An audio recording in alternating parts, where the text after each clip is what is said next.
Hello, my friends. I hope you're doing well, and your heart is full of hope today, because what I'm about to share with you completely changed my life.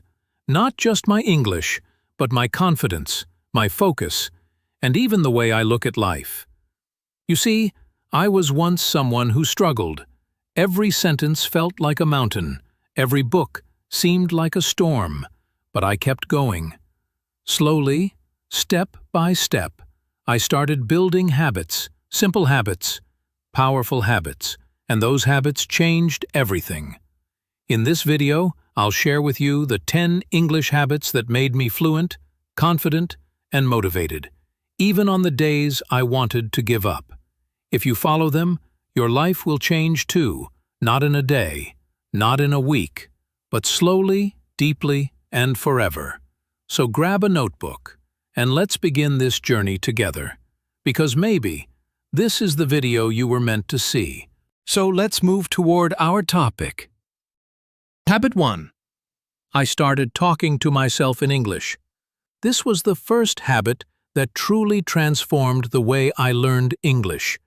It might sound strange, but one of the most powerful things I ever did was simply start talking to myself in English. No teacher, no partner, no fancy course, just me and my thoughts. Every day, I'd look in the mirror and speak. Sometimes I'd say things like, "Today I'm feeling tired," or "I need to buy some vegetables." Other times I would pretend I was giving a speech or telling a story. At first I felt silly, even awkward, but slowly, something magical started to happen. My brain began thinking in English. Without realizing it, I was training myself to form sentences faster. I wasn't just memorizing grammar rules, I was living the language. This habit helped me become more fluent, more confident, and more natural. It didn't matter if I made mistakes. There was no one there to judge. And that freedom gave me the courage to keep going. Talking to yourself is like building a private gym for your English. You practice your pronunciation, your sentence structure, even your emotion. Over time, I noticed that I was hesitating less during real conversations.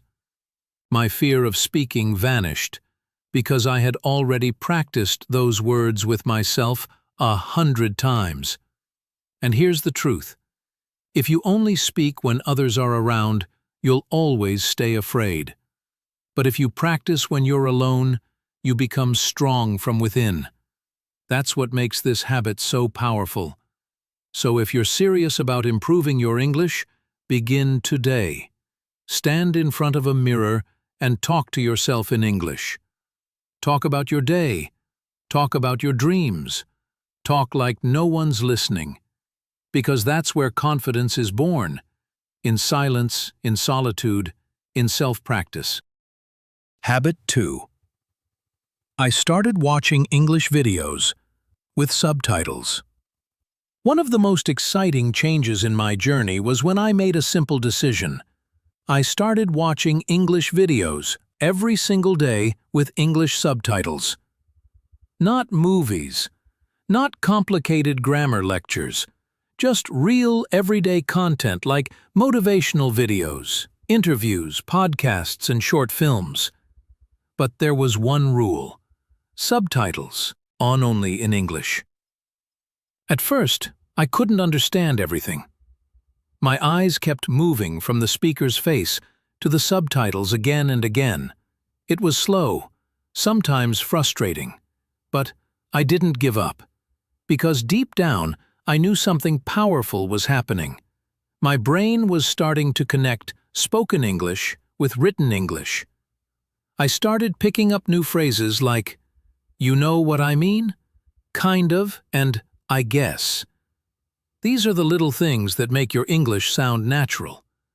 I noticed how the speakers used their tone, emotion, and rhythm. I wasn't just learning words, I was learning how real English sounds. Within a few weeks, my listening skills improved. I could understand faster, and I could mimic their tone and expressions. Subtitles taught me spelling, pronunciation, and meaning, all at the same time. It was like learning with feeling, not just memorizing. Most importantly, this habit made me enjoy English. It wasn't study time anymore, it became entertainment, fun, inspiring, motivational. So if you struggle with listening or pronunciation, don't just read books or take notes. Watch real English with English subtitles. Let the language enter your eyes, ears, and heart at once. Slowly, you'll feel the difference. And one day, without subtitles, you'll realize, I can understand everything. That feeling is pure magic. Habit 3. I started thinking in English, not translating. This one habit became a turning point in my journey. For a long time, whenever I wanted to speak in English, I would first think in my native language, then try to translate it in my mind, and finally speak. It was a slow and frustrating process, like carrying a heavy backpack up a steep hill. Every sentence felt like a struggle. Then I heard a simple but powerful line. You'll never become fluent if you keep translating. That single sentence stayed with me. So I made a small but powerful decision. I would train my brain to think directly in English. At first, it felt awkward, but I began with easy, everyday thoughts. Instead of saying, I need to eat in my native tongue, I'd say it silently in English. I started describing what I saw around me. The sun is bright. That's a beautiful bird. I'm feeling tired. It was like creating a new path in my mind. With time, that path became a road, and that road turned into a highway. This habit transformed everything. I became faster at speaking. I understood more while listening, and most importantly, I felt free. I didn't have to pause, translate, or second-guess myself anymore. Thinking in English made the language a natural part of me, not just something I studied. It gave me confidence, not just in English, but in myself. So if you truly want to speak fluently, stop translating. Let English live in your thoughts, in your feelings, and in your daily life. The more you think in it, the more you'll grow in it. Fluency doesn't begin with your tongue. It begins in your mind. Habit 4. I made English a part of my daily life. If you treat English like a school subject, it will always feel like homework. But if you make it part of your life, it becomes your second nature. One of the best decisions I ever made was to stop treating English like something I had to study and start treating it like something I lived. I changed small habits around me. I changed my phone's language to English. I followed English-speaking YouTubers, podcasts, and influencers. I watched movies without subtitles. I started journaling in English. Even when I was thinking about my day or making plans, I did it in English.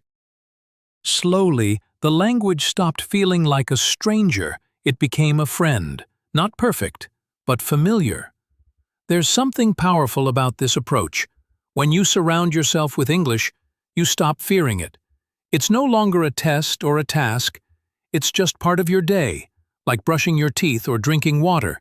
You hear it, you speak it, you read it, and without even realizing it, you grow. Yes, I made mistakes. Sometimes I misunderstood. Sometimes I got stuck. But instead of giving up, I laughed at my mistakes because I knew every mistake meant progress. Every error meant I was trying. One day I realized something amazing. I was no longer learning English. I was living in English, and that changed everything. So, my advice? Don't just study English for 30 minutes a day. Make it part of your world.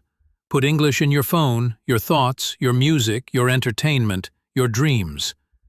The more you live with English, the more fluent you'll become. Not because you're memorizing, but because you're experiencing the language. And that's the real magic, making English a lifestyle, not a subject. Habit 5. I started talking to myself in English. Yes, you read that right. I began having full conversations with myself, out loud, in English, and it changed everything. At first, it felt weird. I would be walking around the house or sitting alone and suddenly say, "Okay, so what should I do next?" Or I'd look in the mirror and say, "You've got this. Today's going to be amazing." These were small sentences, but they helped me become comfortable with speaking. I didn't need a partner. I didn't need a teacher. I just needed my own voice. Talking to yourself in English might sound silly, but it's actually one of the smartest habits for fluency. Why? Because you're practicing thinking in English, and that's the real goal. Once your thoughts are in English, your fluency takes off.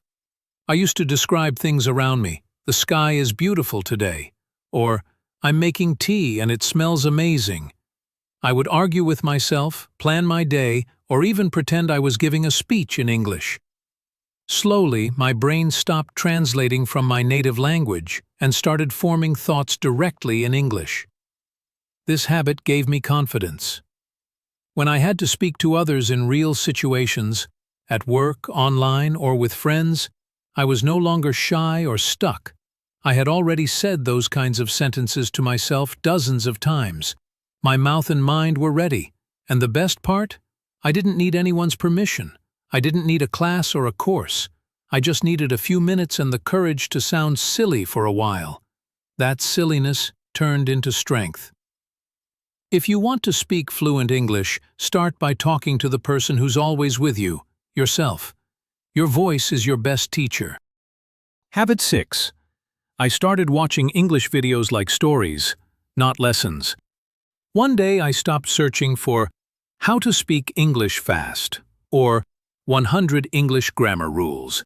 Instead, I searched for real stories, videos where people shared their lives, struggles, success, and emotions, and something magical happened.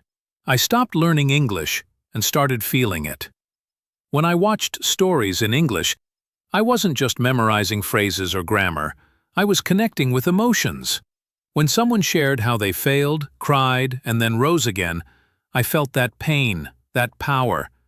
And because the emotion was real, the English stayed in my heart, not just in my notebook.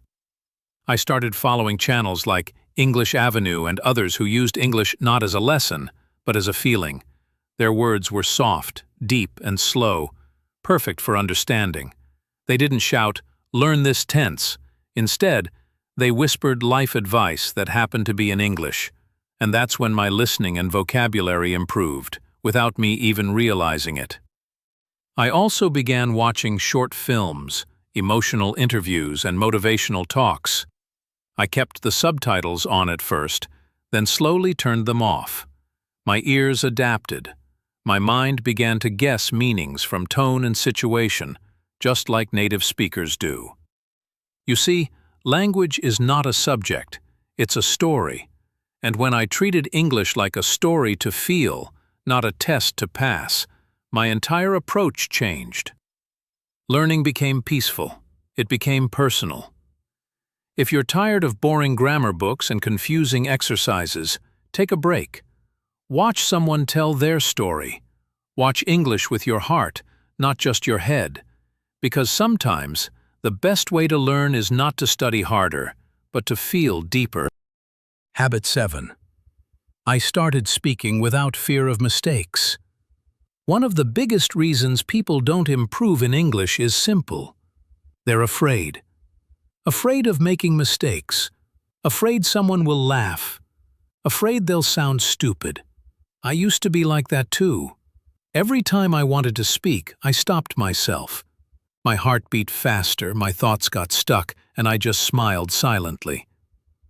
But one day I asked myself, what's the worst that could happen? Someone laughs? Someone corrects me? That's not failure, that's learning. So I made a decision. I will speak, even if I speak wrong. I will sound foolish if I have to. But I will not be silent anymore. At first, it was uncomfortable. My sentences were broken, my pronunciation weak. But every time I spoke, I became braver. And with every mistake, I learned something new.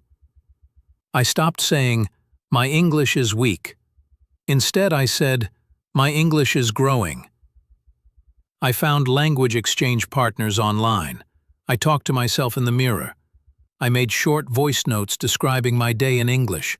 I even pretended to give motivational speeches to an imaginary audience in my room. And slowly, the fear melted. I realized fluency doesn't come from perfection. It comes from courage. Most people wait until their English is perfect before they speak. But perfection never comes. Confidence does not follow fluency. It's the opposite. Fluency follows confidence. You must speak first, and improve through speaking. Now when I speak and make a mistake, I smile. I don't feel ashamed. I feel proud. Because I know every mistake is proof that I'm trying. And trying is always better than staying silent. So, if you're afraid to speak, don't wait. Speak with fear. Speak with broken words. But speak. That's how you become unstoppable. Habit 8. I surrounded myself with English every day. Fluency is not just something you practice for 30 minutes and forget. It's a mindset, a lifestyle. And one habit that truly changed my life was this: I surrounded myself with English every single day. Not just during study time, but all the time. I realized that if I wanted English to become natural to me, then it needed to become a part of my world. So I changed my environment. I switched my phone language to English. I followed English-speaking creators on YouTube, Instagram, and podcasts. I started watching English movies and series, not just for fun, but to learn. I turned my free time into learning time without even feeling like I was studying. Every morning, I listened to an English podcast while brushing my teeth or making breakfast. While walking or sitting alone, I'd talk to myself in English. Today, I have to finish this work. I need to call my friend. It was simple, but powerful. Instead of scrolling social media aimlessly, I followed motivational speakers, language teachers, and vloggers, all in English. Their voices became familiar, their expressions became mine. Slowly, the language stopped feeling foreign and started feeling like home. You don't need 10 hours of boring grammar books. What you need is consistency and immersion. Surrounding yourself with English keeps your brain active even when you're not studying. It builds your intuition. You start understanding sentence patterns, pronunciation, and vocabulary without even realizing it. It's like living in an English-speaking country, but from your room. This habit changed the way I saw English. It wasn't just a subject anymore, it was a friend, a companion. And when English becomes a part of your life, you stop learning it, and you start living it. Surround yourself with English, and fluency will surround you. Habit 9. Celebrate small wins. There was a time when I only focused on the final goal. I wanted to speak fluent English like a native, and anything less felt like failure. But that mindset made me feel stuck. Then, I learned the power of celebrating small wins. Every time I understood a sentence in an English movie, I smiled. When I used a new word correctly in a conversation, I gave myself credit. Even reading a full paragraph without stopping became a reason to feel proud. You see, motivation doesn't come from perfection, it comes from progress. When you notice how far you've come, your mind starts to believe that improvement is possible. That belief pushes you forward. Start clapping for your small victories. Finished reading one page today? Celebrate it. Spoke 2 new sentences confidently. Appreciate yourself. These moments are the building blocks of fluency. Don't wait for a big certificate or applause from the world. Be your own cheerleader. Trust me, when you start seeing value in the small steps, the big success will quietly follow. This habit changed my journey. It filled it with hope, joy, and the confidence I needed to keep going. Now, it's your turn to do the same. Habit 10. Never stop learning. Become a lifelong student. One of the most powerful habits that truly changed my life was deciding to become a lifelong learner. You see, in the beginning, I thought learning English had an end point, a day when I would be fluent and no longer need to practice. But I was wrong. Fluency is not a final destination. It's a continuous journey. The most successful English speakers I've ever met didn't stop learning. They simply fell in love with it. They kept listening, reading, speaking, and improving day by day. So I adopted the same mindset. I started enjoying the process. I stopped asking, when will I become fluent? And started asking, what can I learn today? I listened to podcasts while walking. I read one article a day, even if I didn't understand every word. I talked to strangers online, practiced pronunciation, learned new idioms, not to impress anyone but to grow. That small mental shift turned learning into a lifestyle. English became a part of me, not just a subject I needed to master. And the beautiful thing? When you enjoy learning, growth becomes effortless. So here's my final advice to you. Don't treat English like a short race. Make it your lifelong companion. Stay curious, stay humble, stay hungry. Even after you're fluent, keep learning. Because the world is changing, language is evolving, and your potential is unlimited. The moment you choose to be a student forever, you become unstoppable. Not just in English, but in life. This habit didn't just improve my English, it changed how I see the world. And it can do the same for you. So, my dear friend, these were the 10 habits that changed my English and changed my life. Maybe you won't remember all of them. Maybe you'll only hold on to one. But even that one habit, if you practice it daily, it can open doors you never imagined. English is not just a language, it's a way to express your heart, to connect, to grow, to dream bigger. But nothing will work if you don't work on yourself. So be patient, be kind to yourself. Don't compare, just keep going, one step at a time. And one day, you'll look back and smile, because you'll realize you didn't just learn English. You became stronger, wiser, and more confident. Thank you for listening. I believe in you. Now go and make your life better, one habit at a time. If you found this video valuable or learned something new from it, don't forget to like and subscribe, and share it with a friend so they can improve their English along with you. I'll see you in the next video. Until then, goodbye.